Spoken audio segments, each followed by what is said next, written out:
Dubai থেকে champion of champions trophy নিয়ে ঘরে ফিরলেন হুগলির বঙ্গতনয়া নেহা বাগ। সিঙ্গুরের বেড়াবেড়ি গ্রামের বাসিন্দা নেহা 4টি বিভাগে সোনার পদক জয় করেছেন। নিজের এলাকায় বর্ণাঢ্য স্বাগত জানানো হয় নেহাকে। ছোট থেকে বড় সব বয়সের মানুষ এসে তাকে আদরে ভালোবাসায় ভরিয়ে দেয়।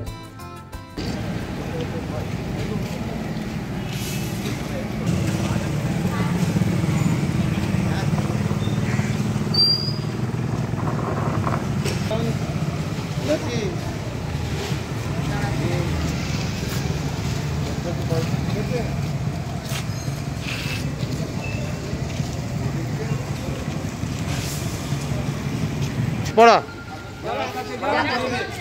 মাথাটা হেড করে দিই।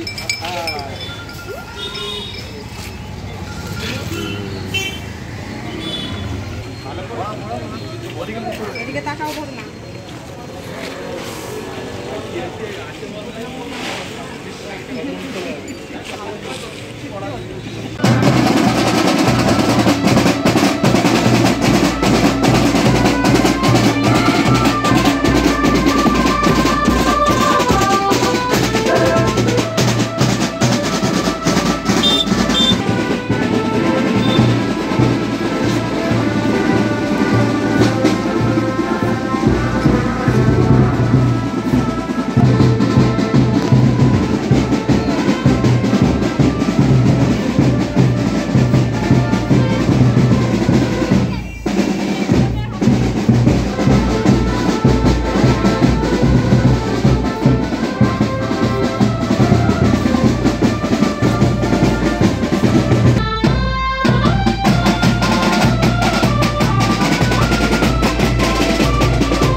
আমার খুব ভালো লাগছে, আমি ভাষায় বলে প্রকাশ করতে পারছি না। প্রথমত আমার স্যারকে অনেক থ্যাংক ইউ, কেননা ওনার জন্যই আজকে এই জায়গায় যেতে পেরেছে, ওনার চেষ্টায়। আর ওরও চেষ্টা ছিল, খুবই ভালো লাগছে সব মিলিয়ে। ও যেভাবে পরিশ্রম করে উঠছে, আগামী দিনে ওর স্বপ্ন আছে, কতটা সার্থক করতে পারে? ও যতটা স্বপ্ন দেখছে, আমি ওর পিছনে আছি, সাথে আছি, ও যেন সেই স্বপ্নটা সত্যি করতে পারে। ওর স্যারও যেন পাশে থেকে স্বপ্নটা সত্যি করিয়ে দেয়, এটাই।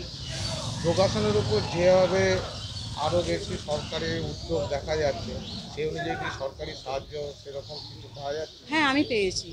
কীরকম? আমাকে ওকে স্পন্সর করে সরকার, ও যাওয়া থাকা ওখানে সবটাই। যখন ও পুরস্কার পেল তখন আপনার কেমন লাগছিল? আমার তো চোখে জল এসে গেছে, আমার খুবই ভালো লেগেছে।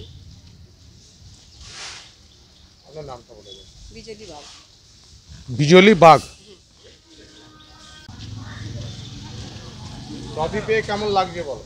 ট্রফি পেয়ে খুবই ভালো লাগছে। প্রথমে আমি আমার স্যারকে ধন্যবাদ জানাতে চাই, যিনি আমাকে তৈরি করেছেন, আমার গুরু গৌরাঙ্গ সরকার স্যার, এবং আমার ইনস্টিটিউট যোগায়রা, যেখান থেকে আমি উঠেছি। প্রথমে তাদেরই আমি ধন্যবাদ জানাতে চাই। তারপরে আমার পরিবারের সবাই, মা বাবা, আমার স্কুলের স্যার, পড়ার স্যার, কাকিমারা, সবাইকে আমি ধন্যবাদ জানাতে চাই। তোমার এই খেলাধুলার পিছনে কে বেশি তোমাকে সাহায্য করেছে, মানে পরিবারে আমার কাকা, মা, তারপর বাবা। মানে কাকা আমার সবার আগে সাহায্য করেছে যোগাসনে ভর্তি শুরু করা থেকে। তারপরে সেটাকে আমার মা পুরো এখন নিয়ে যাচ্ছে, আমাকে নিয়ে যখন এখানে খেলা আছে আমার সেই জায়গায় তো হচ্ছেই। তারপর তো আমার স্যার তো আছেনই। তুমি তো 4টে গোল্ড পেয়েছো। হ্যাঁ, আমার 4টি ইভেন্ট ছিল। ট্রেডিশনালে আমি গোল্ড পেয়েছি, আর্টিস্টিক সোলোতে গোল্ড পেয়েছি, রিদমিক পেয়ার, আর্টিস্টিক পেয়ার, এই 4টি ইভেন্টেই আমি গোল্ড পেয়েছি। যখন তোমাকে ঘোষণা করা হলো তখন কেমন লাগছিল? তখন তো আমার খুবই ভালো লাগছিল। আর যখন প্রথম আমি গোল্ডগুলো পেলাম, আমার সত্যি খুব আনন্দ হচ্ছিল। তারপরে যখন আমি পুরো একদম চ্যাম্পিয়ন অফ চ্যাম্পিয়ন রাউন্ডে উইনার হলাম, তখন তো চোখে খুবই আনন্দে জল চলে এসেছিলো। তোমার আগামী দিনের লক্ষ্য? আমার আগামী দিনের লক্ষ্য ওয়ার্ল্ড চ্যাম্পিয়নশিপ আছে, সেখানে অংশগ্রহণ করা এবং সেখানেও যাতে আমি সাফল্য অর্জন করতে পারি সেটা। আর এবং পরের বছর কম্বোডিয়াতে কম্পিটিশান আছে ইন্টারন্যাশনাল, ওটাতে আমার অংশগ্রহণ করার ইচ্ছা আছে। তোমার নামটা বলো। আমার নাম নেহা বাগ। নেহা বাগ।